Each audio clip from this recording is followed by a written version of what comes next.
5 సంవత్సరాల కాలం ఉంది, దాంట్లో 15 రోజులే అయిపోయింది. అందుకని తొందరపడి కోయల ముందే కూర్చున్నట్టుగా ఈ ఇప్పుడు అదే పనిగా మీరు చేయండి ఇచ్చేయండి అవన్నీ వాళ్ళ వాళ్ళ ప్రాధాన్యతలు ఉన్నటువంటి అంశాలు ఖచ్చితంగా వాళ్ళు చేయాల్సిందే. వాళ్ళు ఖచ్చితంగా సమాధానం చెప్పాల్సిందే. పవన్ కళ్యాణ్ డిప్యూటీ సీఎం గా బాధ్యత తీసుకుంటారు. ఒక 1 ఇయర్ తర్వాత కనీసం ఈ విధమైన అయ్యా నువ్వు ఈ విధమైన ప్రశ్నలు వేసావు, ఎందుకంటే ప్రశ్నలు వేయటానికి కదా వాళ్ళు పార్టీ పుట్టింది. ప్రశ్నలు చాలా వేసి ఉన్నారు. ఆ ప్రశ్నలన్నిటికీ ఇప్పుడు వాళ్ళు ప్రభుత్వంలో ఉన్నారు కాబట్టి వాళ్ళు ఏమేం చేశారో సమాధానం చెబుతారు. కనీసం 1 ఇయర్ టైం ఇవ్వాలి. ఇది మాత్రము లేకుండా మీరు అదే పనిగా అనటం వల్ల ఉపయోగం లేనటువంటి. నేను ఒకటి చెప్తాను వర్మ గారు, నేను 1991 నుంచి విద్యార్థి ఉద్యమం నుంచి ఏవైతే ప్రభుత్వాలు ఉన్నాయో నాయకులు ఉన్నారో వాళ్ళు మాట్లాడేటువంటి మాటలన్నింటినీ చాలా దగ్గరగా రాజకీయాలు. నేను 2.5 దశాబ్దాలుగా జర్నలిస్ట్ గా ఉన్నాను. నేను ప్రభుత్వాలకు సంబంధించినటువంటి పాలనా తీరు కూడా గమనం.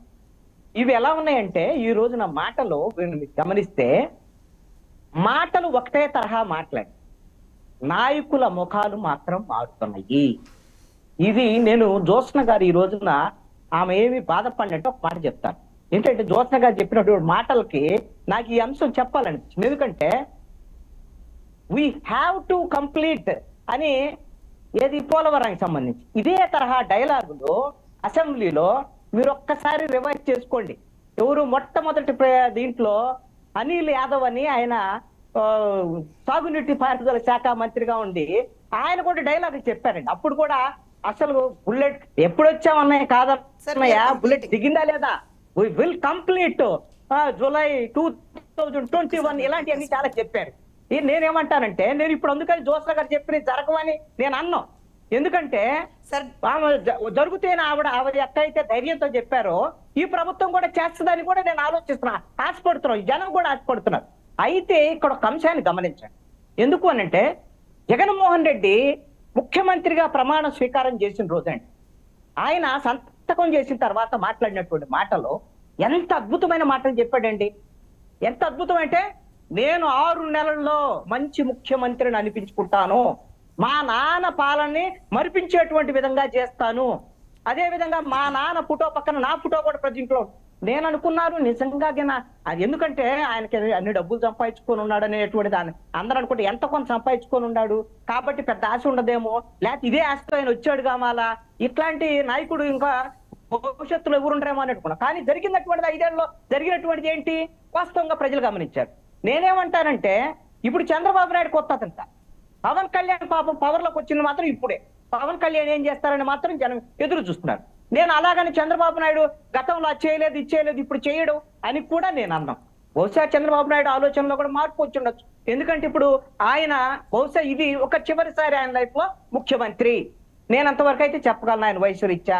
ఇంకో రేపు పొద్దున తెలుగుదేశం మళ్ళీ అధికారంలోకి రాదని కాదు, వస్తే వాళ్ళు ఇంకొక నాయకుడు అవుతారు అంతే తప్ప ఆయన ఏ రాష్ట్రపతితో ఇంకొకటో దేశ స్థాయి రాజకీయాలకు వెళ్తారని నేను అనుకుంటున్నాను. కాబట్టి ఇప్పుడు చాలా ప్రయారిటీగా గతంలో జరిగినటువంటి పొరపాట్లను అధిగమించి మాటలకే పరిమితం కాకుండా నేను అందుకని చెప్పాను పోలవరం విషయంలో శ్వేతపత్రాలు రిలీజ్ చేయండి. మీరు 7 అంశాలకు సంబంధించినటువంటి అన్నిట్లో మీరు శాఖలకు సంబంధించినటువంటి అన్ని శ్వేతపత్రాలు రిలీజ్ చేయండి, నిందితుల మీద కేసులు పెట్టండి, దర్యాప్తు జరపండి, ఆధారాలు చూపించండి, జైల్లో కూడా పెట్టండి. దాంట్లో ఎటువంటి సందేహం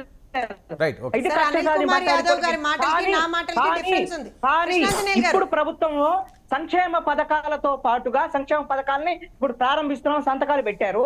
వాటిని త్వరితగతిన వాటిని ఆచరణలోకి తీసుకెళ్లేటువంటి ప్రయత్నం చేయాలి. ఒకటి అది నిదానంగా చేయమని, నేను ఇప్పుడు చేయలేదని అనేటువంటిది కాదు.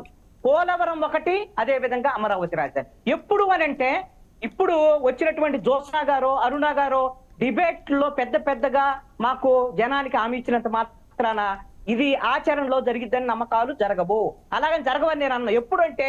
ఎప్పుడు పోలవరం పూర్తి అయింది అని అంటే చంద్రబాబు నాయుడు పూర్తి చేయాలన్నా కూడా ఆయనకు ఒక ఆశ ఉన్నా సరే కేంద్రం నుంచి పోలవరం పునరావాస ప్యాకేజీకి సంబంధించినటువంటి 30,000 కోట్ల రూపాయలకు సంబంధించినటువంటి విధానపరమైనటువంటి ప్రకటన కేంద్ర ప్రభుత్వం నుంచి తెచ్చుకోవాలండి. అది వచ్చినప్పుడు మాత్రమే భవిష్యత్తులో పోలవరం పూర్తవుతుంది చంద్రబాబు నాయుడు ఈ కూటమి అని నమ్మకాలు ఉంటాయి. అది ఎప్పుడు